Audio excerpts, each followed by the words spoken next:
அனைவருக்கும் வணக்கம். சிவி பயண வலையொலிக்கு உங்களை அன்புடன் வரவேற்கிறேன். இந்த காணொலியில் நம்ம டென்மார்க்கை சுற்றி பார்க்குறதுக்கு ஏன் மே ஜூன் சரியான நேரம் அப்படிங்கிறத பற்றி பார்க்க போகிறோம். ஏன்னா இந்த மாதிரி அரத்திப்பழம், சேலாப்பழம், கொத்துப்பேரி இந்த மாதிரி எல்லா மரங்களாகட்டும், இல்லாட்டினா இந்த மாதிரி சாலையோரமாக வச்சிருக்கிற இந்த டஃபோடில் பூக்களாகட்டும், இல்லாட்டினா பூங்காவில் வச்சிருக்க இந்த பூக்களாகட்டும், இப்படி எல்லாமே மே மாதம் தான் பூக்க தொடங்கும். அதனால தான் ஊரே பார்த்திங்கன்னா பல வண்ணங்களில் பயங்கரமாக காட்சி அளிக்கும். அதுபோக இந்த மாதிரி வீட்டு ஓரமாக கூட நிறைய பூக்களை வச்சு அலங்கரித்து வச்சுருப்பாங்க. அது போக இந்த காணொலியில் இந்த சேலாப்பழங்களுடைய பூக்களை பற்றி நம்ம சிறப்பான நிறைய தகவலை தெரிஞ்சுக்க போகிறோம். இந்த அழகான ஒரு மாலை நேரத்தில் ஒரு மொறுன்னு ஒரு கிரேக்க நாட்டுடைய ஒரு சுவையான நொறுக்கு தீனியை சாப்பிட்டுக்கிட்டே காணொலியை முடிப்போம். வாங்க காணொலிக்குள்ளே போவோம். இப்போ நம்ம நின்றுக்கிட்டு இருக்க இந்த இடம் எங்கே இருக்குது அப்படின்னு பார்த்தீங்கன்னா, டென்மார்க் தலைநகரமான கோப்பனேகனில் இருக்க நீஹவன் பக்கத்தில் இருக்குது. சரியாக சொல்லணும் அப்படின்னா, கோப்பனேகன் வர எல்லாருமே வந்து பார்க்கக்கூடிய ஒரு இடம் தான் இந்த மீன்கன்னி சிலை. ஆங்கிலத்தில் லிட்டில் மெர்மெய்ட்னு சொல்லுவாங்க. அந்த லிட்டில் மெர்மெய்ட் சிலையை பார்த்துட்டு அப்படியே நீங்கள் வெளியே வந்தீங்கன்னா வர்ற வழியிலேயே 2ஆம் உலகப் போர் சம்மந்தப்பட்ட ஒரு அருங்காட்சியகம் இருக்குது. அந்த அருங்காட்சியகத்துக்கு வெளியே தாங்க இந்த பூங்கா இருக்குது. இது பூங்கான்னு கூட சொல்ல மாட்டேன், சும்மா புல் தரையில் அப்படியே பூக்களை வச்சு முளைக்க வச்சுருந்தாங்க. போகக்கூடாது பாரு, உள்ள போகக்கூடாது பாரு. இந்த பூக்களை எங்கேயோ பார்த்த மாதிரி இருக்கே அப்படின்னு கிட்ட போய் பார்த்தா தான் தெரிஞ்சது நம்ம குங்குமப்பூ செடி மாதிரியே இருந்துச்சு. ஆஹா, இவ்வளோ பெரிய இடத்துல என்னடா அது குங்குமப்பூவை போட்டு வச்சுருக்காங்க அப்படின்னு பார்த்தேன். இதுவும் குங்குமப்பூ வகையை சேர்ந்த செடி தான், ஆனால் இது குங்குமப்பூ கிடையாது. இதுவும் குரோக்கஸ் தான். குங்குமப்பூவும் குரோக்கஸ் வகையை சேர்ந்த செடி தான். அதனால தான் பார்க்க பூ ஒரே மாதிரியே இருக்குது, ஆனால் இது குங்குமப்பூ இல்லை.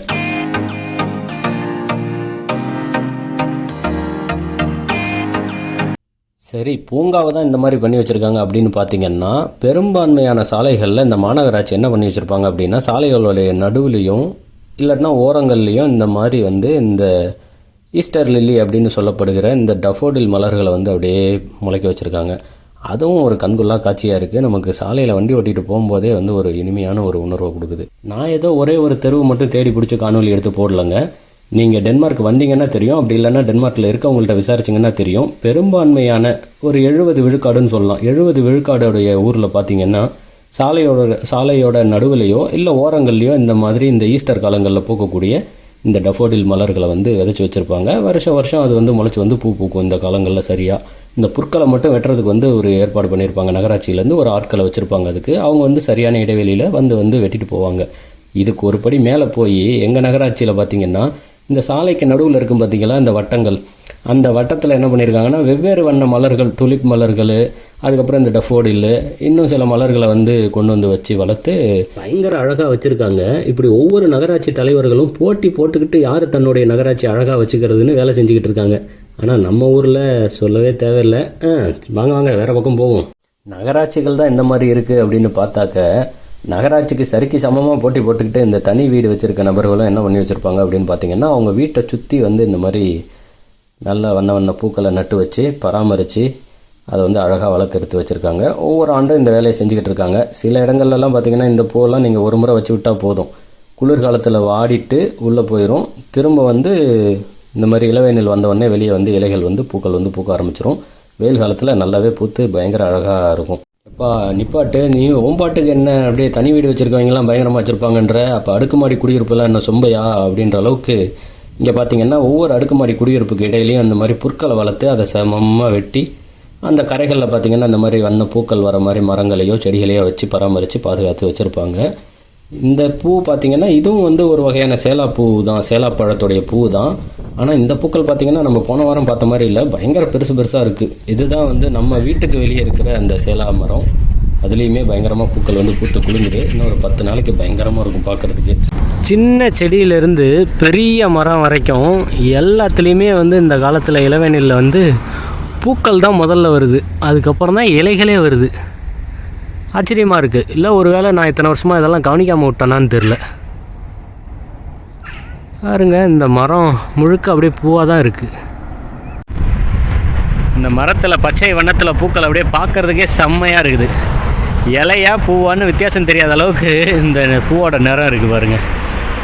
அது பூ தான் பச்சை வண்ணத்தில் இருக்கிறது. இலை இன்னும் வரல, அதோ கொழுந்து இப்போ தான் துளிர்த்து நுனியில் வருது லேசாக.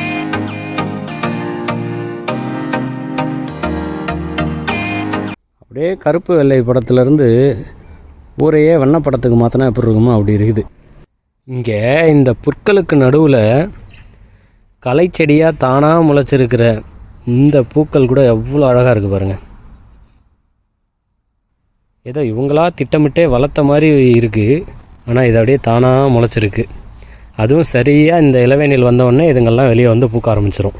அது வரைக்கும் பார்த்திங்கன்னா இந்த செடியெல்லாம் எங்கே இருக்குன்னே தெரியாது, புற்கள் மட்டும்தான் இருக்கும். அலுவலகத்துக்கு வெளியே வச்சுருக்க பூச்செடியெல்லாம் பூக்க ஆரம்பிச்சிருச்சு. எங்கே பார்த்தாலும் பூக்கள் தான் இந்த இளவேனில் காலத்தில். கிட்டத்தட்ட எல்லா தாவரமுமே பூக்கும் தாவரமாகவே இருக்க மாதிரியே தெரியுது. இல்லை என் கண்ணில் படுறதெல்லாம் அப்படி இருக்கா அப்படின்னு தெரில. எல்லா தாவரத்துலேயுமே பூ இருக்குது, அதுவும் நிறைய இருக்குது பூக்கள். இந்த கொத்துப்பேரி மரம் கூட முழுசாக அப்படியே பூ பூத்துருக்கு, பயங்கரமாக இருக்குது. இந்த மரத்துலேயும் ஒரு இலை கூட இல்லை, எல்லாம் பூக்கள் தான். அது ஆங்கிலத்தில் ப்ளம்ஸ்னு சொல்லுவோம்ல, அந்த மரம், அந்த பழத்தோட மரம். இதோட பூக்களும் இந்த செர்ரி பழத்தோட பூக்கள் மாதிரி தான் இருக்குது. ஆனால் நமக்கு வித்தியாசம் கண்டுபிடிக்க முடியல. ஒரு வேளை இது சம்மந்தமாக படிக்கிறவங்களால் கண்டுபிடிச்சிட முடியுமோ என்னமோ தெரில. செமையாக இருக்கானா.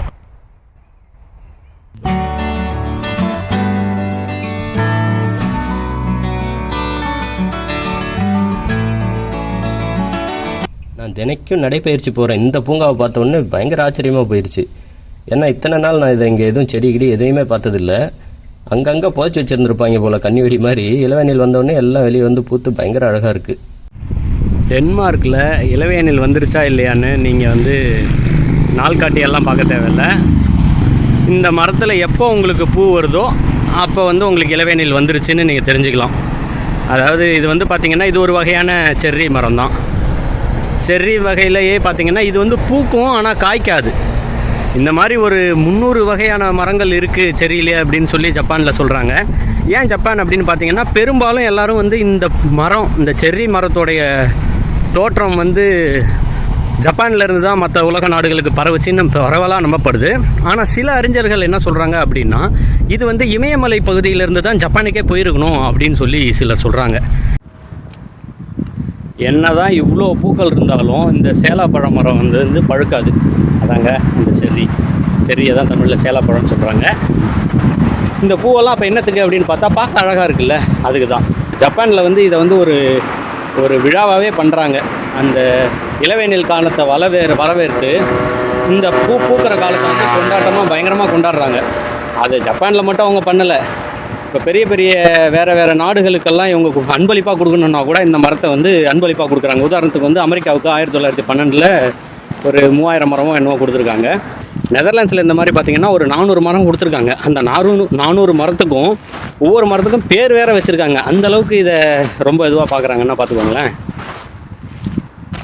சரிப்பா, அதெல்லாம் சரி தான், பார்க்க அழகாக இருக்குது, எல்லாம் சரி. வேறு ஏதாச்சும் பண்ண முடியுமா அப்படின்னு கேட்டிங்கன்னா பண்ணலாம். இந்த பூவோட இதழ்களை எடுத்து என்ன பண்ணுறாங்க அப்படின்னா, தேநீர் செய்கிறாங்க, வெதுப்பி செய்கிறாங்க, இனிப்பு அப்பம் செய்கிறாங்க. இப்போ சமீபத்தில் பார்த்திங்கன்னா இதிலிருந்து பனிக்கூழே செய்ய ஆரம்பிச்சிட்டாங்க. அந்த அளவுக்கு இதோட இது வந்து எல்லாருக்கும் பிடித்தமானதாக இருக்குது. அநேகமாக இங்கே பறித்து நான் சாப்பிட்லான்னு நினைக்கிறேன். ஏன்னா சாப்பிட்லான்னு தான் சொன்னாங்க. என்னென்னா, வாஷிங்டனில் இந்த பூவை நீங்கள் பறிச்சிங்கன்னா உங்களை வந்து சிறை தண்டனைப்படுத்துகிற அளவுக்கு கூட சட்டத்தில் இடம் இருக்குது. உங்களை வந்து பிடிச்சிருவாங்க. அதனால் நீங்கள் எங்கே பறித்து சாப்பிட்றீங்கன்னு பாருங்கள். டென்மார்க்கில் அந்த மாதிரிலாம் எதுவும் சட்டம் இல்லை, அதனால் ஒன்றும் பிரச்சனை இல்லைன்னு நினைக்கிறேன். பூவை மட்டும் பாருங்களேன். இலை வர்றதுக்கு முன்னாடியே முதல்ல பூ தான் வருது இந்த மரத்தில். அப்பா, கசன்னு எப்படி இருக்குது பாருங்கள். செம்மையாக இருக்குது, மனமாகவும் இருக்குது. அதே மாதிரி நல்லா இவ்வளோ அழகாக இருக்கிற இந்த பூக்கள் பார்த்திங்கன்னா 7லேருந்து ஒரு 10 நாளைக்கு வரைக்கும் தான் வந்து உதிராமல் இருக்கும். அதுக்கப்புறம் உதிர்ந்துடும்.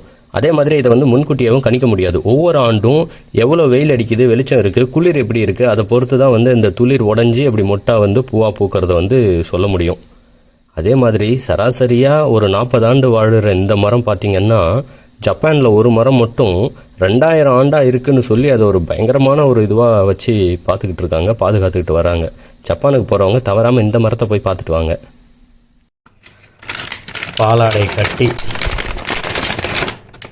பாலாடை கட்டியை உள்ளே வச்சு உரைய வச்சுருக்காங்க சப்பாத்தி மாவில்.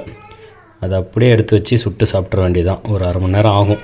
மேலேருந்தும் சூடு வரும், கீழேருந்தும் சூடு வரும், நடுவில் காத்தாடி சுற்றும். அதான் இதுனா வெறும் மேலேருந்து சூடு, கீழேருந்து சூடு, காத்தாடி எல்லாம் உள்ள சூடெல்லாம் உள்ளே வந்து எல்லா இடத்துலையும் பரப்பி விடாது. இதில் வச்சா, நான் இதில் வச்சுருக்கேன், உள்ளே எல்லாம் சூடை பரப்பி விடும். அதுவே இது இருந்துச்சுன்னா கீழே இருந்து மட்டும்தான் சூடு வரும். அந்த மாதிரி இது இதில் வந்து எத்தனை பாகை சூடு தேவைன்னு வச்சுருக்கேன். 180 பாகை வச்சுருக்கேன். இப்போது நான் அதை உள்ளே வைக்கிறதுக்கு முன்னாடியே ஒரு 5 நிமிஷம் சூடு படுத்தியிருந்தேன்.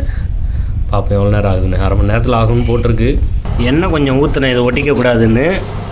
பார்த்தா அதுலேருந்து நிறைய எண்ணெய் அதுலேருந்து வெளியே வந்திருக்கு போல் இருக்குது. நல்லா எண்ணெயில் பொரியிற மாதிரி இருக்குது. ஓரளவுக்கு நல்லாவே வெந்த மாதிரி தெரியுது. ஒன்று மட்டும் எடுத்துருக்கேன் வெளியே. எப்படி இருக்குன்னு சாப்பிட்டு பார்ப்போம். இந்தோ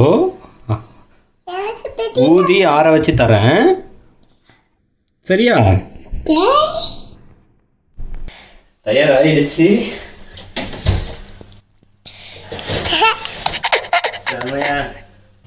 வந்துருச்சு. பார்க்குறதுக்கும் நல்லா அழகாக அப்படியே முறுமுறுன்னு இருக்குது.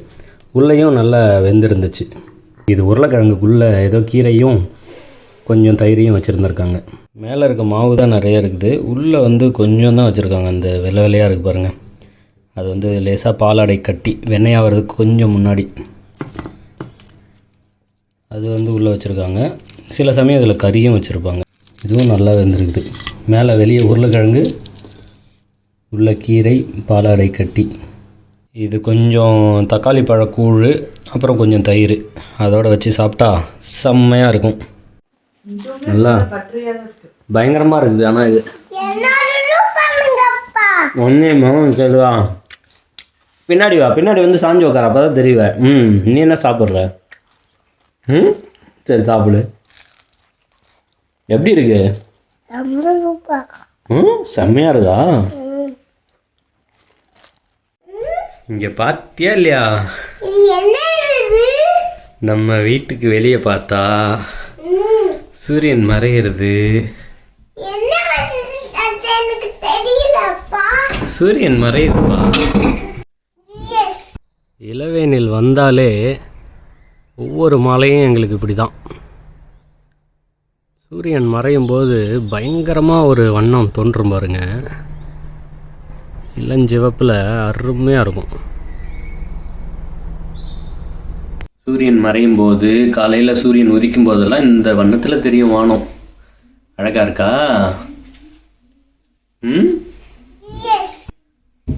அதனால தான் காலையில் சீக்கிரமாக எழுந்தால் இதை பார்க்கலாம். அனைவருக்கும் நன்றி, வணக்கம்.